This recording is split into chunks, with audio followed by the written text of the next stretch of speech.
We do not own the rights to this music. Please enjoy while we celebrate Black History Month.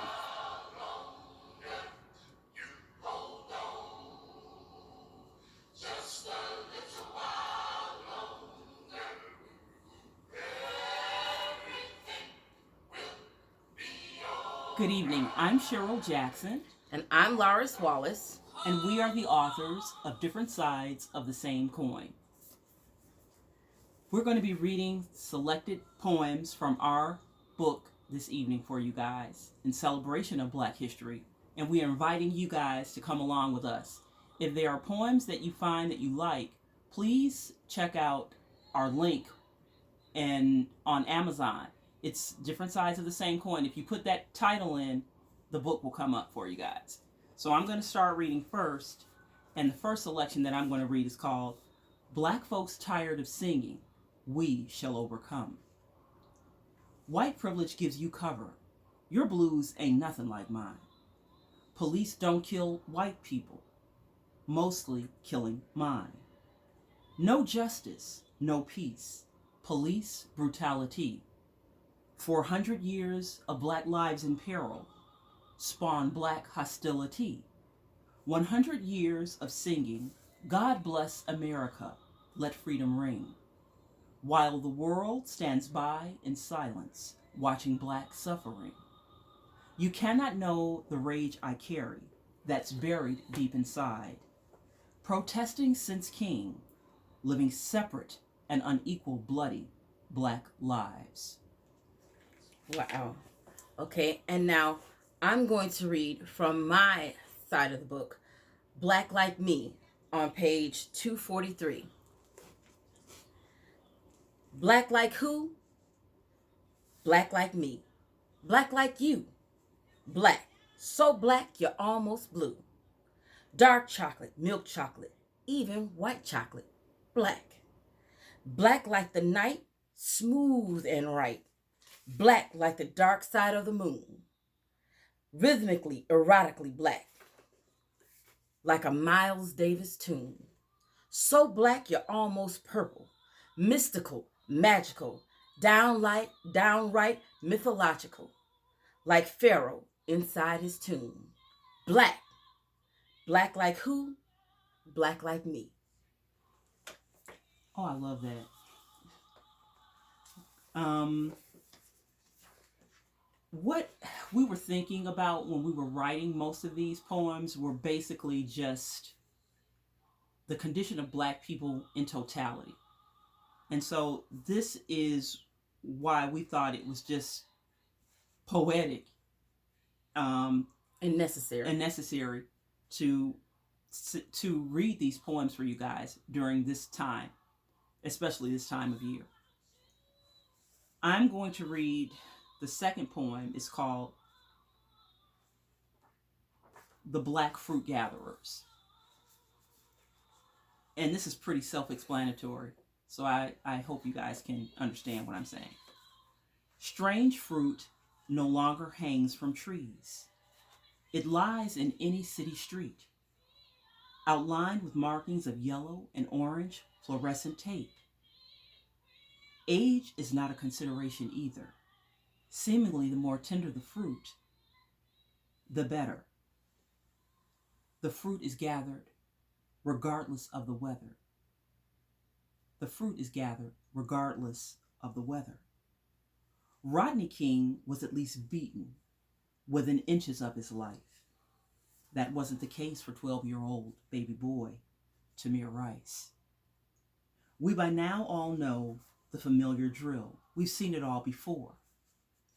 Armed, trigger-happy officers donning stiff blue uniforms, firmly standing their ground. Age is not a consideration either. Seemingly, the more tender the fruit, the better. The fruit is gathered regardless of the weather. Another black life gone, a different headline name. The homicide scene is always the same. Block by block, city by city, unarmed black lives abruptly snuffed out. Makes me want to holler, makes me want to shout. My God, another black life quickly snuffed out. Warm and very red blood splatters to the gray, hard, cold concrete. Is that the pungent odor of magnesium that swiftly fills the air? Another black life gone, lying in the street. Not to worry, the fraternal blue brotherhood remains unbothered. They haven't a single regret, not one single care, no protection for black lives anywhere. Mm. They just simply never mattered. Another black life gone, lying in the street. The fruit is gathered regardless of the weather.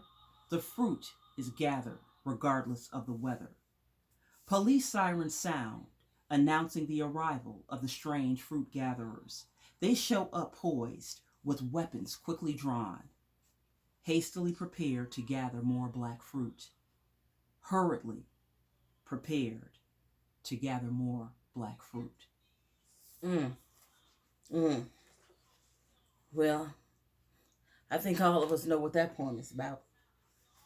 Yeah, when you see enough police shootings, in the headlines each and every week, you start to feel a certain kind of way, and that is why I wrote that poem. My second poem is hopefully going to make people ask who they are and why these things are happening to them. That's why I wrote this poem. I hope it provokes some thought. This is called People Lost, and it is on page 253 in different sides of the same poem. Who these people walking round with their pants is hanging down, strange hairdos and jive talk? I hear tell they don't know who they is. They call themselves African American, but the Africans say it ain't so. What your name is? You, who don't answer to nobody, but everybody is listening. You, who ain't got no name, but known by many names. White folk call you nigger. Then they got sophisticated and called you Negroes. What your name is? You, with your kinky hair, straight hair, weaved hair, curly hair, no hair. Someone said you was black, but that's just a color. Another said you were Afro-American, but last I heard, Afro ain't nothing but a hairdo. How come you the only ones don't know who you is? Irish, Spanish, Greek, Italian? What you is, black man? God only knows.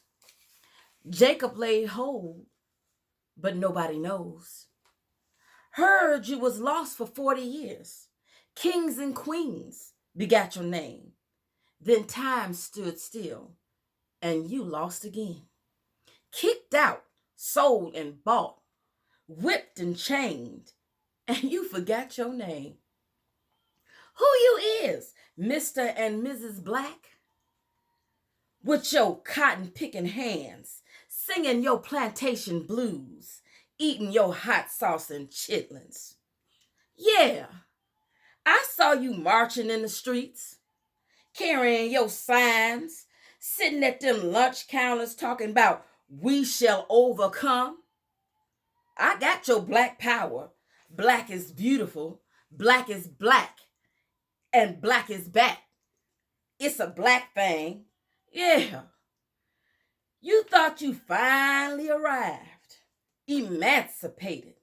Segregated. Integrated. Being educated.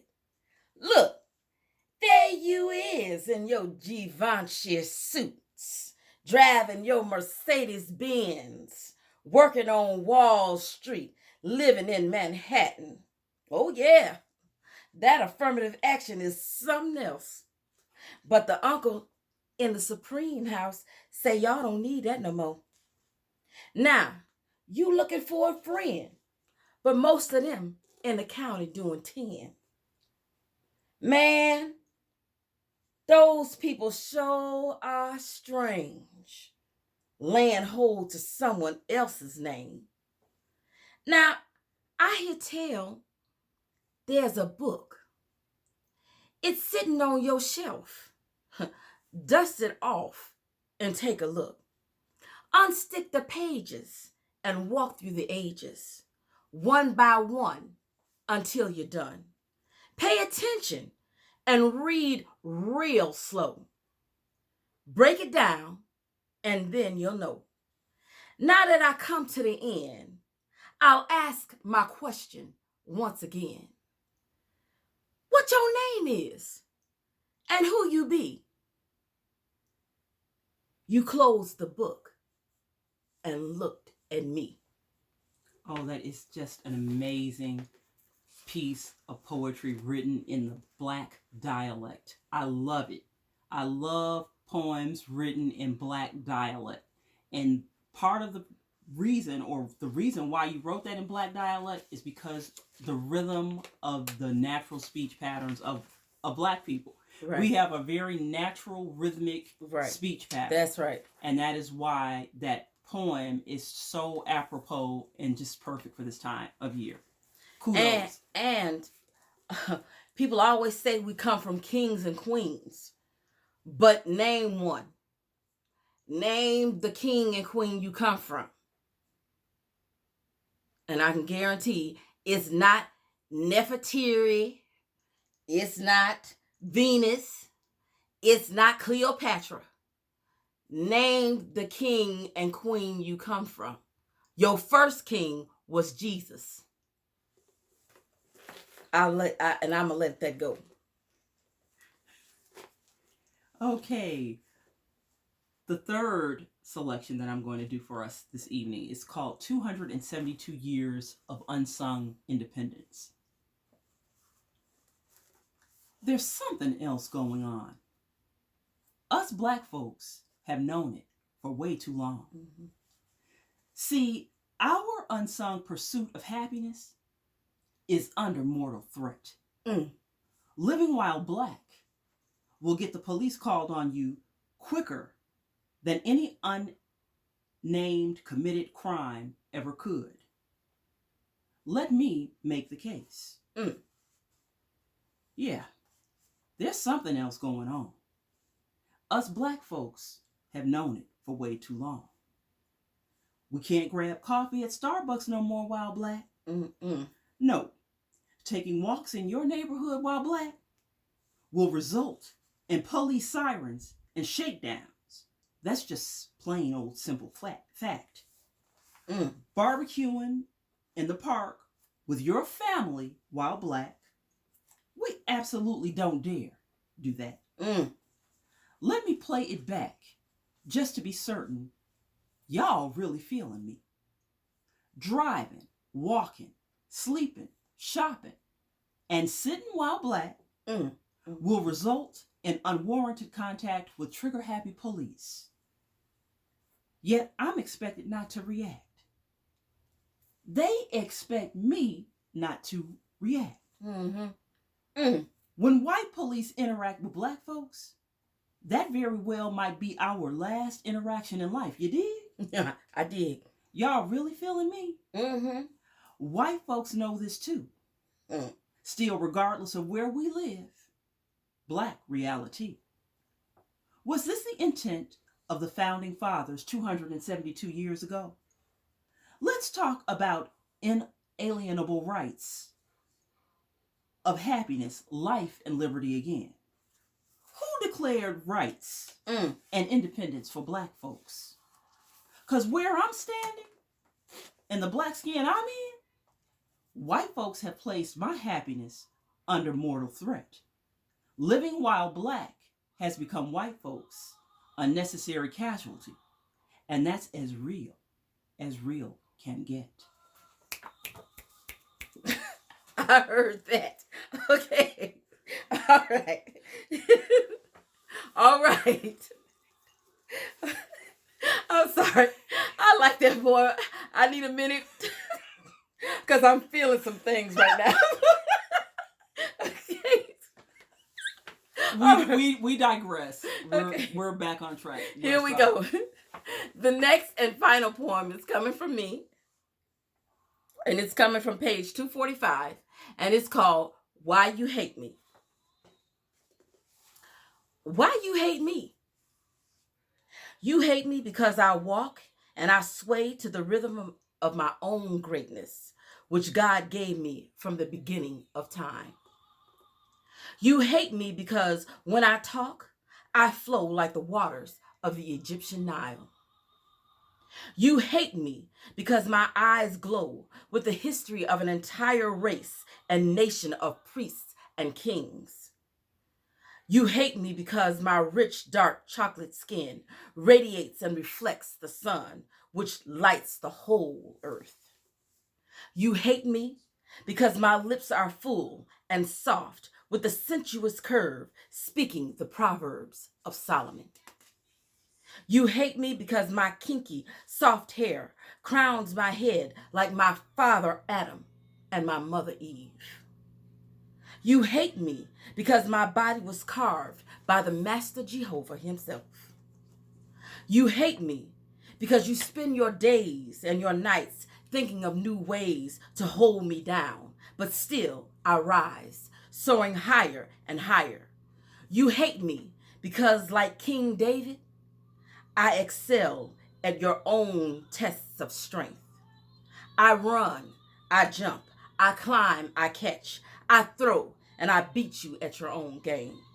You hate me because I won't let you define me and tell me who and what you want me to be, because you're afraid of who I really am. You hate me because you want to be me. That is so powerful. That is such a powerful, powerful Black people anthem. And I love it because it's not indicative of just being a man, a woman. It's for Black people. Right. It's all people. It's what has driven us to excel in athletics, medicine, science, politics, in every literature, in every medium that you can imagine. Black people have excelled in it, and that's not a boast, but I'm thankful. It's a fact and grateful that even we with have. all the obstacles that's right. we've had to overcome, we still excel, and that's why I wrote that poem, to celebrate those things. So we celebrate you, Kobe. We celebrate you, Serena. We celebrate you, Gwendolyn Brooks and Maya Angelou. We celebrate you, Toni Morrison and Langston Hughes, yes. James Baldwin. Yes. All of the great people that came before us that we're writing in the spirit of our past ancestors. We celebrate you. We celebrate you today during this month, this time, Black History. So if you guys have heard something that you like, remember, log on to Amazon and put in the book title, Different Sides of the Same Coin. We want to say we do not own the rights to this music. And thank you for joining us. We'll see you next time. Thank you so much. Happy Black History Month, everybody.